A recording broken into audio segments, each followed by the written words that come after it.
디트리히 보네퍼의 정말 기독교는 비겁할까? 라는 책에 염려라는 주제의 글을 읽어드리겠습니다.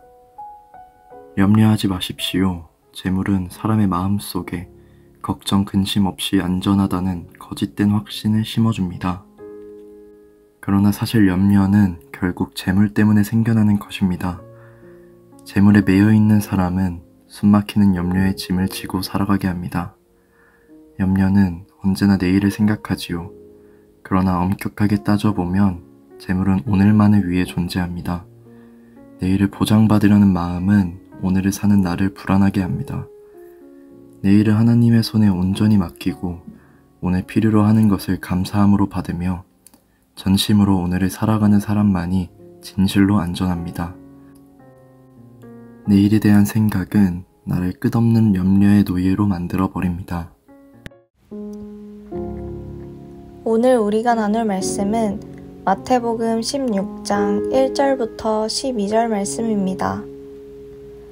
바리새인과 사두개인들이 와서 예수를 시험하여 하늘로부터 오는 표적 보이기를 청하니 예수께서 대답하여 이르시되 너희가 저녁에 하늘이 붉으면 날이 좋겠다 하고 아침에 하늘이 붉고 흐리면 오늘은 날이 굳겠다 하나니 너희가 날씨는 분별할 줄 알면서 시대의 표적은 분별할 수 없느냐.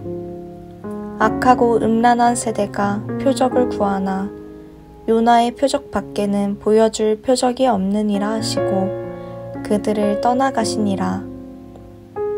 제자들이 건너편으로 갈새 떡 가져가기를 잊었더니 예수께서 이르시되 삼가 바리새인과 사두개인들의 누룩을 주의하라 하시니 제자들이 서로 논의하여 이르되 우리가 떡을 가져오지 아니하였도다 하거늘 예수께서 아시고 이르시되 믿음이 작은 자들아 어찌 떡이 없으므로 서로 논의하느냐. 너희가 아직 깨닫지 못하느냐. 떡 5개로 5,000명을 먹이고 주운 것이 몇 바구니며 떡 7개로 4,000명을 먹이고 주운 것이 몇 광주리였는지를 기억하지 못하느냐. 어찌 내 말한 것이 떡의 관함이 아닌 줄을 깨닫지 못하느냐. 오직 바리새인과 사두개인들의 누룩을 주의하라 하시니 그제서야 제자들이 떡의 누룩이 아니요 바리새인과 사두개인들의 교훈을 삼가라고 말씀하신 줄을 깨달으니라. 아멘. 반갑습니다. 오늘 마태복음 16장 1절부터 12절까지를 중심으로 기억이라는 제목의 말씀을 함께 나누겠습니다. 바리새인들과 사두개인들이 예수님께 와서 하늘로부터의 표적을 요구했습니다. 그 말은 예수님 당신이 하나님께서 보낸 그리스도라는 식으로 말하고 다니는데 그 증거를 보여달라 이런 말이었습니다. 이 사람들이 정말로 예수님이 메시아라는 것에 대해서 궁금했던 거라면 이건 괜찮은 질문일 수 있습니다. 여러분, 믿기 위한 질문은 좋은 질문입니다. 그 목적 자체가 하나님을 향하고 있기 때문입니다. 그런데 질문이라고 해서 다 같은 질문은 아닙니다. 그 의도와 그 속에 있는 목적이 굉장히 중요하죠. 어떤 질문은 믿기 위한 질문이 있지만 오늘 본문에 나오는 이 사람들이 하고 있는 이 질문은 믿기 위한 질문이 아니라 엄밀히 말해서 믿지 않기 위한 질문이었습니다. 반박하고 싶은 거고 어떻게 해서라도 이겨먹고 싶은 거죠. 1절을 보면 예수를 시험하여 이런 표현이 나옵니다. 1절 바리새인과 사두개인들이 와서 예수를 시험하여 하늘로부터 오는 표적 보이기를 청했다. 이렇게 돼 있는데 예수님께서는 그들의 마음을 당연히 잘 알고 계셨습니다. 그들이 예수님을 시험하기 위한 것이고 올무에 빠뜨리기 위한 것이고 이겨먹으려고 하는 거고 다시 한번 거부하려고 하는 질문이었다는 것 잘 알고 계셨습니다. 그래서 너희가 알지 못한다고 말하는 거 말이 안 된다 라고 반박하시죠. 질문에 대해서 반박하십니다. 2절입니다. 예수께서 대답하여 이르시되 너희가 저녁에 하늘이 붉으면 날이 좋겠다 하고 아침에 하늘이 붉고 흐리면 오늘은 날이 굳겠다 하나니 너희가 날씨는 분별할 줄 알면서 시대의 표적은 분별할 수 없느냐. 그러니까 당장 보이는 거를 가지고도 과거의 경험을 통해 오늘은 날씨가 이렇게 되겠다 혹은 저렇게 되겠다 다 알고 있다고 말하면서도 그것보다 훨씬 중요한 시대의 표적은 왜 분별하지 못하냐, 이런 말씀이죠. 이미 보여주시고 들려주신 표적이 얼마나 많은데 당장 우리가 기억하고 있는 일만 해도 엄청나게 많죠. 수많은 병자를 고치시고 악한 영을 내쫓으시고 오병이요 칠병이요 엄청나게 많은 기적들을 행하셨습니다. 그런데도 아직까지 왜 억지를 부리고 있느냐라고 말씀하시는 겁니다. 그건 믿지 않기 위해서 너네가 하는 소리라는 거 내가 잘 알고 있다, 이겁니다. 그래서 예수님이 이미 말씀하셨던 마태복음 12장 39절 이하에서 말씀하셨던 요나의 표적만을 말씀하시고 그들을 그저 떠나가셨습니다. 대단하게 그들을 앉혀놓고 설득하거나 너네 이러면 안 돼 이렇게 하시지 않고 간단하게 그냥 요나의 표적 말씀하시고 떠나가셨다고요. 4절입니다. 악하고 음란한 세대가 표적을 구하나 그게 바로 그들이죠. 요나의 표적밖에는 보여줄 표적이 없느니라 하시고 그들을 떠나가시니라. 어떤 대단한 또 다른 기적을 보이신 게 아니고 그냥 말씀을 통해서 요나의 표적 이렇게 말씀하시고 그들을 떠나가십니다.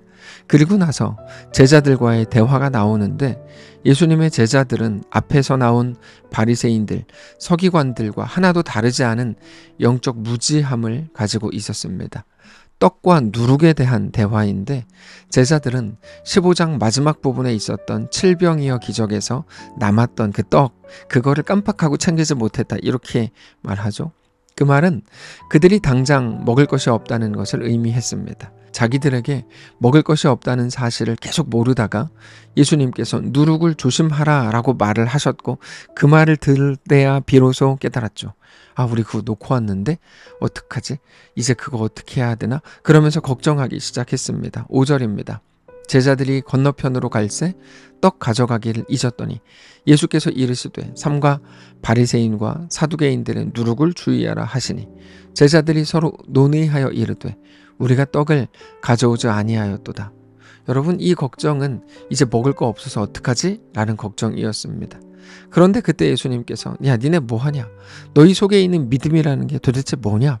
얼마 전에 떡 7개로 4,000명 먹인 거 너네 기억 못하냐? 다 기억하지 않냐? 그런데 오늘 당장 먹을 것이 없어서 나와 함께 있음에도 불구하고 염려하고 걱정하고 있는 것, 그거 어떻게 이해해야 되냐? 이렇게 말씀을 하시는 겁니다. 8절입니다. 예수께서 아시고 이르시되 믿음이 작은 자들아 어찌 떡이 없으므로 서로 논의하느냐? 너희가 아직도 깨닫지 못하느냐? 떡 5개로 5,000명을 먹이고 주운 것이 몇 바구니며 떡 7개로 4,000명을 먹이고 주운 것이 몇 광줄이었는지를 기억하지 못하느냐? 여러분, 우리는 바리새인들과 제자들의 이 모습, 이 태도가 우리 속에도 자주 있다는 것을 알아야 합니다. 우리는 우리의 어떤 실수나 연약함이나 부족한 실력 앞에서 하나님의 전능하심, 완전하심을 자주 잊어버립니다. 어떤 일만 일어나면 우리 하나님은 우리 속에서 이미 무능한 분이 되어 있고 내 앞에 있는 이 일은 엄청나게 큰 일이 되어 있습니다. 내 앞에 있는 그 일이 하나님의 능력을 완전히 압도하는 것처럼 느끼는 우리의 그 무시무시한 생각들이 우리 속에서 막 올라오는 거죠. 하나님의 이끄심과 하나님의 계획은 우리 눈에 보이지 않지만 그저 현실과 상황만 우리 눈앞에 뚜렷하게 보이기 때문일 겁니다. 그러나 우리를 사랑하시고 그 아들 예수님을 이 땅에 보내셔서 우리를 구원하시고 우리를 자녀 삼으시고 그 영원한 생명을 주신 하나님의 사랑, 그리고 그 하나님이 우리를 지금도 이끌고 계신다는 분명한 믿음이 우리 속에서 반드시 회복되어야 합니다. 여러분, 예수님이 얼마나 많은 표적들을 보이셨습니까? 놀라운 일들은 단순한 기적이 아니라 하나님의 전능하심, 우리에게 대한 하나님의 사랑, 긍휼을 보이시는 사인과 표적이라고 말씀드렸습니다. 우리가 의심이 되고 불안할 때는 언제나 성경을 통해서 하나님이 누구신지 확인해야 하고 십자가에 독생자 예수님을 내어주신 하나님의 그 사랑을 기억해야 합니다. 그때 우리는 당장의 현실로 인해서 불안해하지 않을 수 있습니다. 하나님이 누구신지 확인하는 것, 이미 보이신 놀라운 은혜를 생각하는 것을 통해서 우리는 비로소 불안하지 않게 되는 겁니다. 그게 믿음입니다.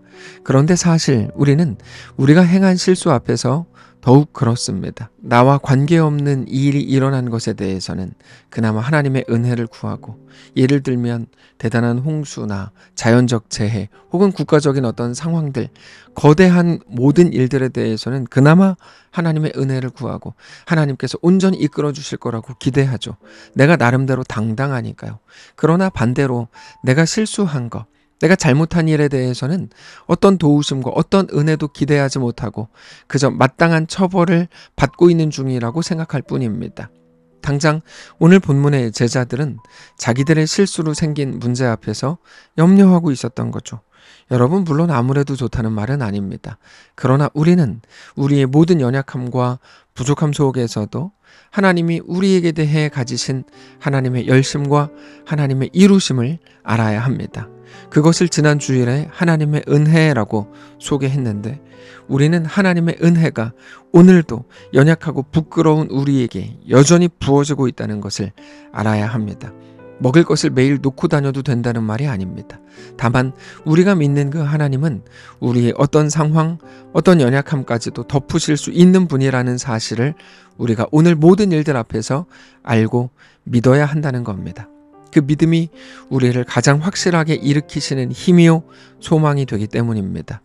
그 믿음으로 우리는 비를 피할 계획이 아니라 폭풍 속에서도 춤출 그런 기대들을 하게 되는 거죠.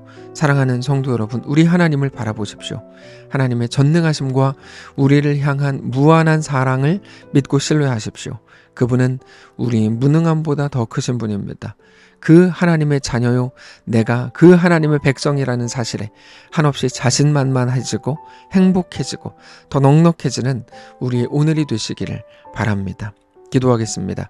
살아계신 하나님 감사합니다. 하나님이 우리 왕이요 전부이신 것에 감사합니다. 하나님만을 믿음으로 바라보며 우리 주님과 그 믿음으로 우리에게 주어진 모든 현실성을 넉넉히 걷는 우리의 오늘이 되게 하시옵소서. 감사드리며 살아계신 우리 주 예수님의 이름으로 기도합니다. 아멘. 사랑하는 성도 여러분, 하나님께서 오늘 하루를 우리에게 허락하셨습니다.